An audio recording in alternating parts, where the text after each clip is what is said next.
From STORYTALES, 6 disenchanting stories inspired by actual events. I'm going to read Kaylee, which is one of my epic poems. Kaylee 1. In a bright yellow dress, the kind to catch the most attention, our girl is young, too young to cock her head the way she does, and not to mention. On a murderous summer day, when the air hangs thick from man to man, a brutal, unforgiving wish that someone made in winter. 2. Some days she's by the ice cream parlor, bending over black buckle shoes, dripping grape popsicles into the sidewalk grooves. Kaylee will sway into the breeze, saying softly to herself, staring through the vicious heat as the ice cream slowly melts. And when it's gone, she'll often leave. Kaylee is a busy girl. The pet store is the second place, and yet it is her only world. Wearing something shocking pink, Kaylee moves to her mother and sings. Through the backyard full of green grass, dodging softballs, toys, and things, but running in course 'cause she's got to be on time. With her brother at her heels, she simply has to be on time. And Kaylee's mother in the kitchen watching, thinking, lovely daughter, what a charming little child, so sweet, so kind, so cute, so thoughtful. Now past the ring pool, round the bend, she's on the sidewalk holding hands, and Kaylee starts to slow down 'cause she's catching up her breath. And Chip is just a little boy now. He can't run 5 blocks all at once. So they walk in downtown, stopping once to have a drink, just some water at Gray Fountain. The time it takes to talk and think was not so long as Kaylee thought, and as they walk into the shop, a man who's on his way outside gets to the door, and then he stops.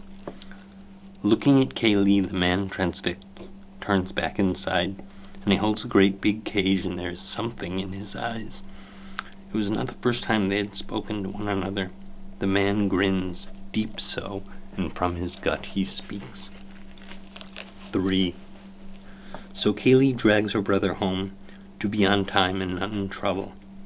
Skipping down the sidewalk, swiftly she mouths, the sooner to bed, the sooner awake.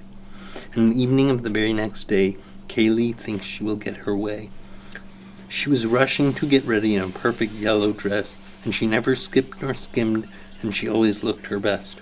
Kaylee took 5 quick glances as she buckled shine black shoes, and she found a yellow ribbon, and she took on down the stairs.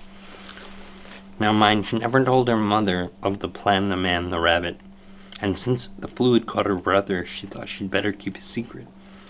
Or her mother could say no. Worse yet, she might not let her go. What then?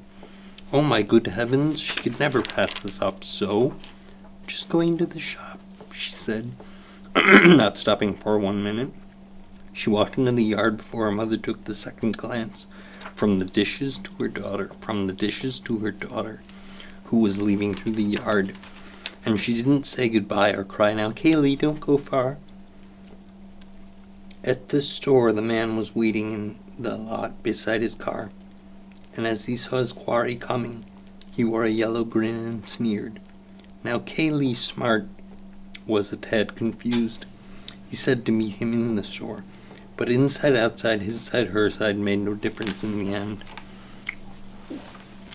Where are you taking me? The young one sobbed, but the breeder wouldn't answer questions as he carried out his job, speeding round the corner, throwing the girl and throwing her alone. He drove in the grove to the river that is black.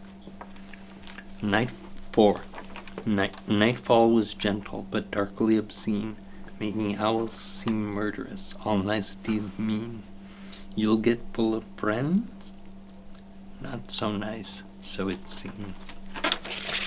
And the other parts of Kaylee were lost because it was written in a very tiny notebook at an IVH, and